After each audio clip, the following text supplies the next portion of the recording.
This man that is before you is the description of the word nerd, cited by dictionary.com, an intelligent but single-minded person obsessed with a non-social hobby or pursuit. And that was no exception to William Henry Gates III, or he liked to be referred to as Bill Gates. My fellow man may ask me a simple question on why I'm studying an entrepreneur for my author project. He is not a poet. He is not a classical writer. He's not a person who takes us to faraway lands such as a fiction writer, or even the other commonly views of an author. That is true, he is not a man from that list, but he has changed the world faster and has a greater amount of impact than most other authors in such a short period of time. Allow me to open a window into the life of Mr. Gates, and allow yourself to judge his impact on the world. The same year that James Dean passed away and into legacy, William H. Gates III came into life on October 28, 1955, and into the Emerald City of Seattle. Father an attorney and his mother a school teacher on the board of the University of Washington, and also a chairwoman of the United Way International. Growing up with his two sisters in a well-to-do household, it was an American dream household. It didn't take long for his parents to recognize his intelligence.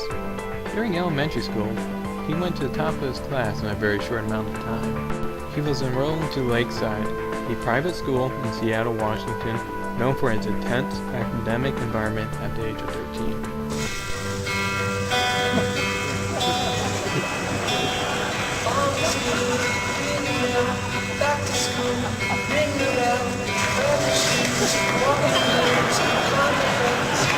Who the heck are you?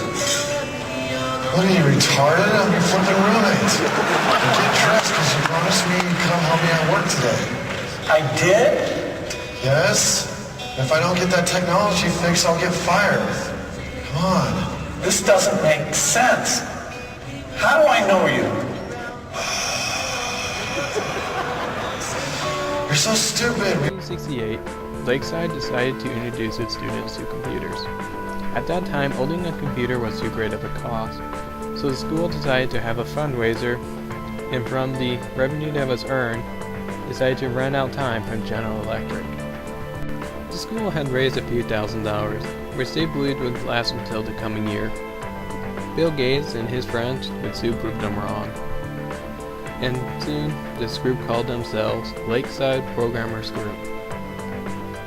They soon were living in the computer room, reading anything on the subject of computers. Falling behind in our subjects, the group also somehow managed to use up all the computer time, which the school believed was supposed to last until the coming year. Lakeside was shocked at how fast the funds had dried up.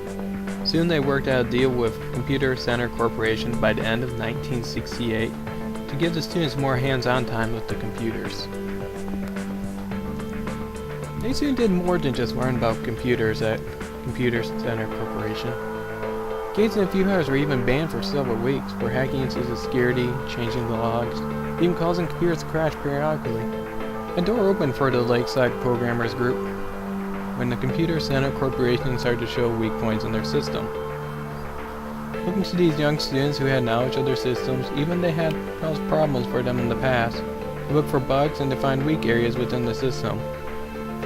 In return, the corporation would give unlimited computer time to the group, a deal that none of the students would pass up, and soon they were on their path to enlightenment.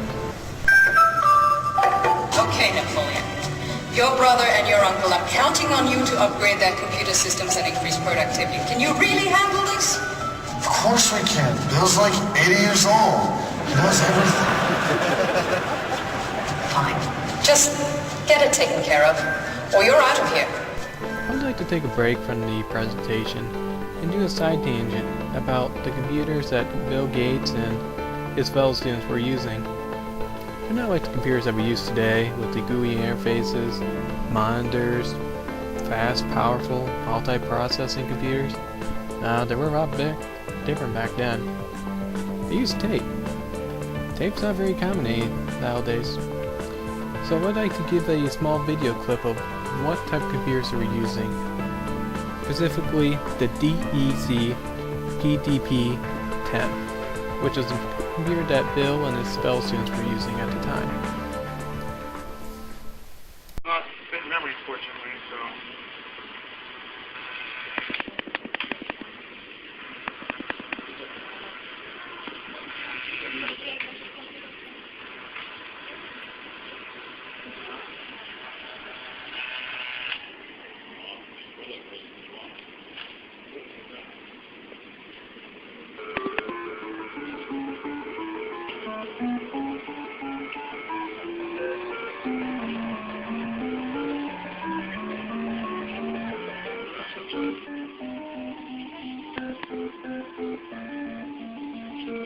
Today's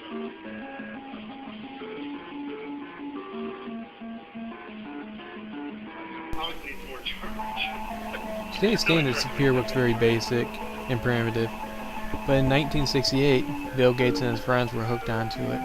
Let me take you back to the peace-loving hippie culture, to the birth of long hair and the heavy metal of the 70s and 80s. This era was true magic for the computer world. The rise of the computer market was starting to move out of the baby stages into filling every part of the world we live in. The main movement of this market was done by hobbyists and small computer businesses popping up all around the land. One of the core members of this group that has been at the forefront of this movement was William H. Gates III. And those early years of the industry were very, very tumultuous. It was a small industry. It served primarily hobbyists who were very knowledgeable. Over half the machines were put together from kits. And the West Coast Computer Fair was the premier get-together. In fact, at the second West Coast Computer Fair was the first time that it was when the Apple II computer was introduced. In the coming year, Bill Gates and the Lakeside Programmers Group decided to apply their skills in the real world.